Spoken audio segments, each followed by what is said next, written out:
friends.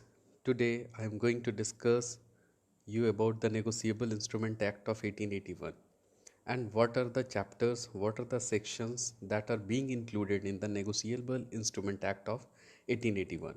So first of all, we have to describe what is Negotiable Instrument Act of 1881. So it is an act to define and amend the law relating to what? Promissory notes, bill of exchange, checks. So basically in this sections we have to learn about the promissory notes, bills of exchange and checks and what are the implications of issuing all these things in the Negotiable Instrument Act. So in Negotiable Instrument Act 1881, the Negotiable Instrument Act is being divided into 148 sections and 17 chapters and a schedule which is repealed. So negotiable instrument is actually a written document which specifies a payment to a specific person or the bearer. Whom the document is to be specified, it specifies the payment to a specific person or the bearer of the instrument at a specific date. So negotiable instrument is a document contemplated or by consisting of a contract. What it contemplated? It contemplated as a contract which promises the payment of money without conditions. So what it says, it promises the payment of money without conditions which may be paid either on demand or at a future date. So when it may be paid either on demand or at a future date. So the term can have different meanings depending on what law is being applied and which country and context it is used. So in this section, I am going to tell you about what are the sections that are being covered in this upcoming videos, that is 17 chapters, and in 17 chapters there is 148 sections that I am going to cover with you in the upcoming videos. So what we are going to learn can be described and summarized in this following video. So first of all, preliminary. So preliminary chapter include the banker, include any person acting as a banker. Banker what says? It include any person acting as a banker and any post office saving bank. So we have to learn that there is a saving bank and any post office saving bank. That is in the preliminary chapter. After that we move to the next chapter of notes, bills and checks. So notes, bills and checks covers negotiable instrument, means a promissory note, bill of exchange and check. So negotiable instrument, what it covers? It covers promissory note, bill of exchange or check payable either to the order or to the bearer. It covers in the section 13. Now, another thing, when a promissory note, bill of exchange or check is transferred to any person also as to constitute that person the holder thereof, the instrument is said to be negotiated. When it's said to be negotiated? When the promissory note and bill of exchange or checks, three things are there, is transferred. What it says? It transfers to any person or to constitute that person the holder thereof. So यहाँ कहता है कि वो person क्या होगा? Holder होगा उस चीज़ का, और उसी में क्या होगा? प्रोमिसनरी नोट हो सकता है, बिल ऑफ एक्सचेंज हो सकता है, चेक हो सकता है, वो ट्रांसफर्ड होगा टू अ पर्सन और वो उसका होल्डर होगा. तो ये इंस्ट्रूमेंट कहेंगे कि नेगोशिएटेड है. किस में कहा है? सेक्शन 14 में. Now in section 13 it is divided into three parts, that is promissory note, bill of exchange and check. So promissory note. Promissory note says that it is an instrument in writing, not being a bank note or a currency note, containing an unconditional undertaking signed. What it says? Unconditional undertaking signed, मतलब उसमें कोई भी condition नहीं होता है और ये क्या होता है? एक प्रॉमिस होता है. That why it is said to as the promissory note. आगे आने वाले अपकमिंग वीडियोस में मैं इसे डीप वे में समझाऊंगा कि कौन कौन से प्रोमिसनरी नोट है और कौन कौन से तथ्य प्रोमिसनरी नोट नहीं है. ठीक है, आगे देखते हैं क्या पढ़ेंगे आने वाले दिनों में. तो bill of exchange. Bill of exchange क्या है? Is an instrument writing containing unconditional order. What it says? It's an instrument. ये क्या है? एक इंस्ट्रूमेंट है जिसमें राइटिंग में लिखा हुआ अनकंडीशनल ऑर्डर होते हैं, साइंड बाय द मेकर. इसमें एक चीज़ इंपॉर्टेंट है कि ये साइन किया हुआ होगा मेकर से, directing certain person to pay a certain sum of money. वो डायरेक्ट करेगा एक सर्टेन पर्सन को to pay a certain sum of money. तो बिल ऑफ एक्सचेंज भी देखेंगे आने वाले दिन. अब फिर होता है parties of notes, bills and cheques. तो अब इसमें देखेंगे हम लोग parties of notes, bills and cheques. यहाँ पे प्रोमिसरी नोट जो है वो कवर होता है सेक्शन 4 में, बिल ऑफ एक्सचेंज कवर होता है आपका सेक्शन 5 में, और चेक्स जो कवर होगा वो सेक्शन 6 में होगा. तो इसके बारे में फर्दर हम लोग डिस्कस करेंगे section 4, section 5 and section 6 of the negotiable instrument act of 1881. अब इसके बाद हम लोग मूव करते हैं parties of notes, bills and cheques. तो पहला है कि capacity to make etcetera promissory notes etcetera minor में draw endorse deliver and negotiate such instrument so as to bind all parties except himself. क्या कहता है? कैपेसिटी क्या है? कैपेसिटी किसको बनाने में? टू मेक प्रोमिसरी नोट्स बनाने में। एक्सेट्रा माइनर में ड्रॉ इंडोर्स डिलीवर। माइनर क्या कर सकता है? ड्रॉ कर सकता है, इंडोर्स कर सकता है, उसको ले सकता है और डिलीवर कर सकता है एंड नेगोशिएट कर सकता है such instrument so as to bind all parties except himself. तो इसमें क्या करेगा? ये एक इंस्ट्रूमेंट है जिसमें क्या कर सकते हैं? ड्रॉ कर सकते हैं, इंडोर्स कर सकते हैं, डिलीवर कर सकते हैं, नेगोशिएट कर सकते हैं। और वो इंस्ट्रूमेंट क्या करता है? Bind all parties except himself. उसके द्वारा बाइंड नहीं होगा, बाकी सब पे बाइंड होंगे। ये कहाँ पे कहा गया? सेक्शन 26 में। अब फिर हम लोग आगे पढ़ेंगे इसमें liability of agent signing section 28, liability of legal representative signing section 29, liability of drawer section 30, liability of drawee of cheque section 31, liability of maker of notes acceptor of bill section 32, liability of endorser section 35, liability of prior parties to the holder in due course section 36। तो ये सब continue parties of notes bills and cheques है जो कि हम लोगों को पढ़ना है सेक्शन 28 टू सेक्शन 36। फिर उसके बाद हम लोग को देखना है negotiable instrument made drawn accepted endorse and transferred without consideration. क्या करना होगा? इसमें देखना होगा कि इंस्ट्रूमेंट जो बना है वो ड्रॉन एक्सेप्टेड एंड इंडोर्स्ड, मतलब कि ड्रॉन किया गया है, लिया निकाला गया है, एक्सेप्ट किया गया है या फिर इंडोर्स्ड किया गया, ट्रांसफर्ड विदाउट कंसिडरेशन है, और for a consideration which falls creates no obligation payment between the parties and transactions. तो ये सेक्शन 43 में हम लोगों को देखना है। फिर नेक्स्ट चैप्टर में हम लोग पढ़ेंगे नेगोशिएशंस। क्या पढ़ेंगे? नेगोशिएशन। तो पहला सेक्शन 46 कहता है द मेकिंग एक्सेप्टेंस और endorsement of a promissory note bill of exchange cheques is completed by delivery actual और कंस्ट्रक्टिव। तो ये कब कंप्लीट होगा? Promissory note bill of exchange cheque by delivery actual और कंस्ट्रक्टिव। सेक्शन 46 में पढ़ेंगे हम लोग होल्डर ऑफ नेगोशिएबल इंस्ट्रूमेंट। अब इसके बाद क्या पढ़ेंगे? Holder of negotiable instrument who drafts title is a holder in due course has the right there on that holder is due course section 53 में। तो उसके पहले एक चीज़ छूट गया है जो कि बताना है। A promissory note a bill of exchange और a cheque payable to the bearer is negotiable by deliver. ये क्या होगा? नेगोशिएबल होगा जब ये डिलीवर होगा। तो सेक्शन 47 में कहता है। ठीक है। Now a promissory note bill exchange check payable to the order is negotiable by the holder or by endorsement and delivery। ठीक है। तो यहाँ पे क्या बोलता है कि पेबल नेगोशिएबल होगा, पेबल जो होगा नेगोशिएबल होगा by the holder by the endorsement and delivery. Section 48 कहेगा। इसके बारे में हम लोग देखेंगे डिटेल वेज में। No legal representative can not be deliver only negotiate instrument endorse by deceased. अब यहाँ पे लीगल रिप्रेजेंटेटिव क्या कहता है? Can not be delivery only negotiate instrument, वो negotiate instrument endorsed by the deceased. Section 57 में पढ़ना है। नाउ उसके बाद हम लोगों को पढ़ना है नेक्स्ट चैप्टर जो कि होगा प्रीसेंटमेंट। ठीक है, ऑफ प्रीसेंटमेंट। तो ये चैप्टर हम लोगों को पढ़ना है। तो इसमें presentment of acceptance section 61, presentment of promissory note for sight section 62, presentment for payment section 64, hours of presentment section 65, presentment for payment of instrument payable after date of sight section 66, presentment for payment of promissory note payable by instalment section 67। फिर उसके बाद presentment for payment of instrument payable और at a specified place and not elsewhere section 68, instrument payable at a specified place section 69, presentment where no exclusive place is specified section 70, presentment when maker etc has no known place of business or residence section 71, presentment of check or to charge drawer section 72, presentment of check or change any other person section 73,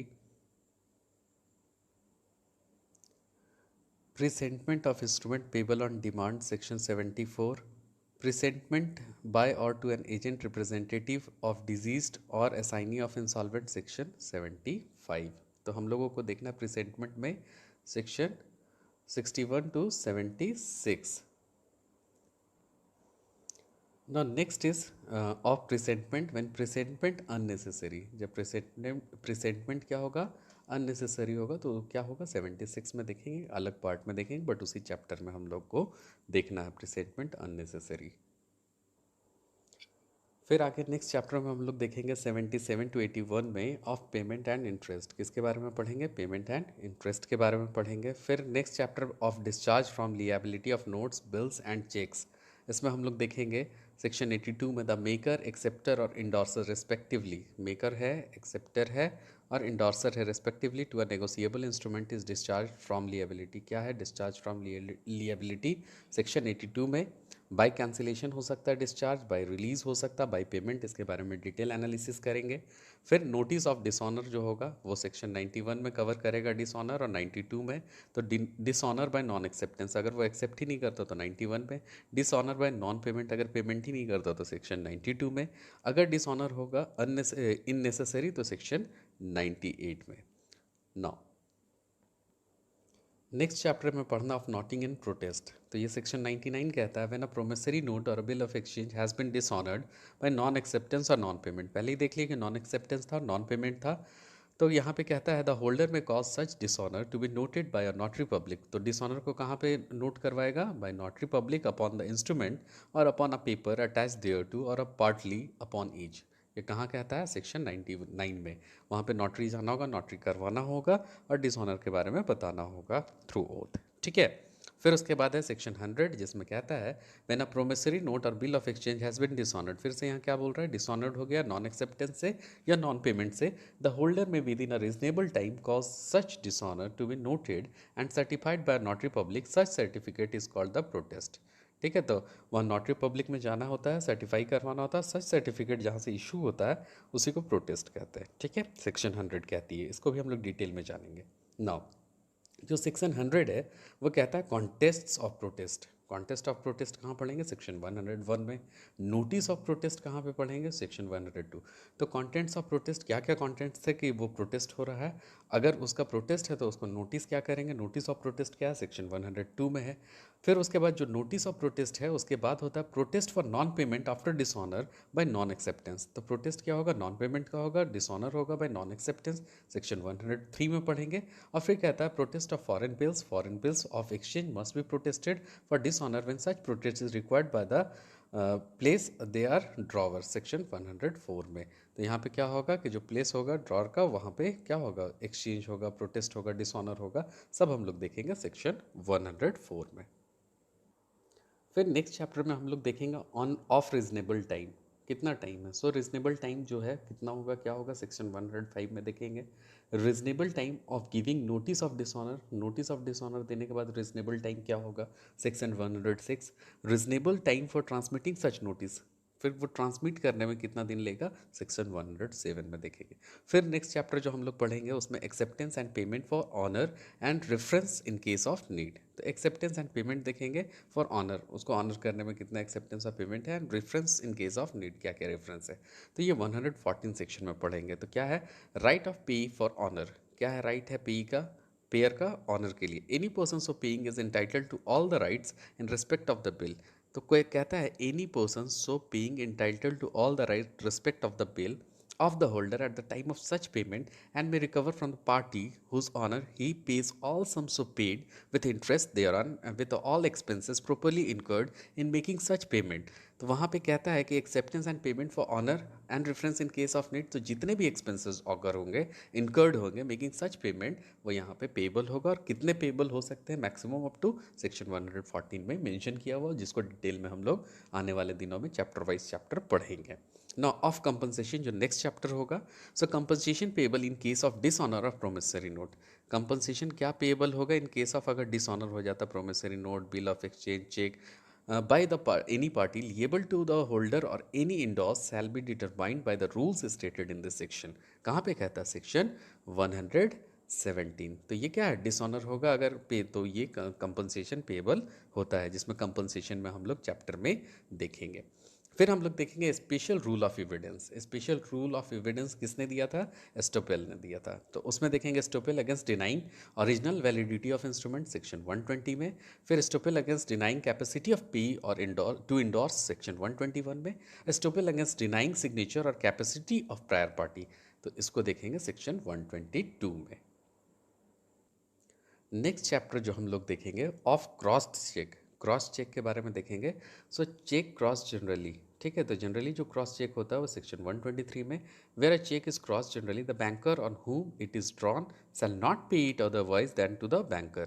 ठीक है, तो ये section 126 कहता है कि check अगर crossed होगा generally, the banker और on whom it is drawn, जो बैंकर है जिससे ड्रॉ कर रहा है, shall not pay it otherwise, उसको अदरवाइज वो पे नहीं कर सकते दैन टू अ बैंकर, वो बैंकर ही पे करेगा। तो क्रॉस चेक के बारे में पढ़ेंगे section 123। So cheque crossed specially, यहाँ जनरली था, यहाँ स्पेशली सेक्शन 124 में पढ़ेंगे। So where a cheque is crossed specially the banker on whom it is drawn shall not pay it otherwise than to the banker to whom it is crossed और his agent for collection. तो उसके agent for collection या banker to whom it is crossed, जिसके बारे में वो cross किया गया है, तो उसके बारे में डिटेल में हम लोग देखेंगे सेक्शन 126 में। एक देखेंगे जनरली और दूसरा देखेंगे क्रॉस चेक जो होगा specially. Now, person taking a check cross generally or especially bearing in either case the word not negotiable shall not be capable of giving a better title to the check than that which is a person from whom he tool it had। तो section 130 में, इसमें 130 में क्या देखेंगे कि वो generally होगा या स्पेशली होगा। So bearing in either case words not negotiable shall not have and shall not be capable of giving a better title to the check than that of which person from whom he took it had, मतलब जिससे लिया गया उसे ही negotiate होगा। सो words not negotiable वो mention होगा, इसके बारे में हम लोग सेक्शन 130 में देखेंगे। फिर नेक्स्ट चैप्टर में देखेंगे ऑफ बिल्स इन सेट्स। तो बिल्स इन सेट्स में क्या होगा? सो बिल्स ऑफ एक्सचेंज में be drawn in parts, each part being numbered and containing a provision that it shall continue payable only to long as the others remain unpaid. All the parts together make the set whole, the set constitute one bill and is extinguished when one of the parts is separate, bill would be extinguished। Section 132 में पढ़ेंगे। तो जितने भी sets होंगे check मतलब payment के, वो number wise में होंगे, बिल्स इन सेट्स उसी को कहते हैं, उसके बारे में डिटेल हम लोग पढ़ेंगे। उसके बाद आता है international law. So instrument made etcetera out of India, जो बाहर बनेगा but in accordance with the law in India. तो accordance with the law in India, लेकिन वो बना कहाँ था? बाहर बना था। तो फॉरेन इंस्ट्रूमेंट भी होता है और यहाँ का अपना इंस्ट्रूमेंट जो होता है तो रहता ही है। तो मेड आउट ऑफ इंडिया, तो कहाँ पे लिखा है? सेक्शन 136, इसके बारे में डीप एनालिसिस करेंगे ना। Presumption as to a foreign law, तो जो प्रिजम्पशन है फॉरेन लॉ की, उसके बारे में जो बात की गई है वो सेक्शन 137 में है। Of penalties in case of dishonour of a certain cheque for insufficiency of funds in the account. तो जब चेक डिसऑनर होता है, पार्टी से पेमेंट होते हैं, तो वहाँ पे क्या होता है कि इनसफिशियंट फंड के जो केसेस आते हैं, तो इस चैप्टर में हम लोग पढ़ेंगे कि जब चेक आपने डाला तो वहाँ पे क्या हो गया था, इनसफिशियंट फंड कह के चेक वापस कर दिया गया था। So dishonour of cheque for insufficiency etcetera funds in the account, तो सेक्शन 138 में पढ़ेंगे। It shall be presumed that the holder of the cheque received the cheque of the nature referred to in this section 138 for the discharge in whole or in a part of any डेब्ट or any other liability. तो ये section 139 में। So कहता है it shall be presumed that the holder of a cheque received the cheque by of the nature referred to in section of 138 of the discharge in whole or in a part of debt or other liability। तो इसी का एक part है कौन? Section 139, इसके बारे में पढ़ेंगे। फिर कहता है सेक्शन 142 कॉग्निजेंस ऑफ ऑफेंस। क्या क्या कॉग्निजेंस है ऑफेंस का अगर चेक बाउंस होता है या कुछ भी, तो सेक्शन 142 में इसके बारे में डिटेल एनालिसिस में पढ़ेंगे। So every offence punishable under this act shall be compoundable. तो जो भी ऑफेंस यहाँ पे होते हैं सब क्या है? कंपाउंडेबल है। सेक्शन 147 कहता है। अमेंडमेंट्स जो हुए थे, जो रिपेल्ड थे अमेंडमेंट्स, उसके बारे में हम लोग देखेंगे। तो होल्डर राइट टू डुप्लीकेट और लॉस्ट बिल 45A में। Excuse for the delay in presentment for acceptance of payment, जो डिले होते हैं presentment for acceptance of payment, section 75A में। फिर draft drawn on one branch of a bank on another payable to order, section 85A। जो draft drawn होंगे one branch of a bank on another payable to the order, section 85A में। फिर उसके बाद हम लोग पढ़ेंगे when noting equivalent to protest, section 101A। फिर उसके बाद है application of chapter to drafts. क्या क्या एप्लीकेशन है chapter to draft, section 131A। Validation of transfer of pending cases, section 142A। फिर power of direct interim compensation, section 143A। और power of appellate court और to order payment pending appeal against conviction, section 148 में। तो यहाँ पे हम लोग देखेंगे टोटल कितने सेक्शंस, 148 सेक्शंस हम लोगों को पढ़ना है नेगोशिएबल इंस्ट्रूमेंट एक्ट ऑफ 1881 में। और ये टोटल 17 चैप्टर में डिवाइडेड है। और उसमें भी शेड्यूल्ड स्पेसिफाइज जो रहते हैं, वो शेड्यूल क्या है? यहाँ पे रिपेल्ड जो हुए उसके बारे में भी हम लोगों को पढ़ना है। आई होप आप लोगों को समझ में आ गया होगा कि आने वाले दिनों में मैं क्या पढ़ाने वाला हूँ और किस किस तरीके से चैप्टर कवर होंगी। 1 से 2 चैप्टर हर पार्ट के वीडियो में आपको मिलेगा। मैक्सिमम 2 चैप्टर्स और minimum 1 chapter should be covered in at least one video. So I am going to cover all these 148 sections and 17 chapters in the coming videos. If you like my video, please share and subscribe my channel. Thank you.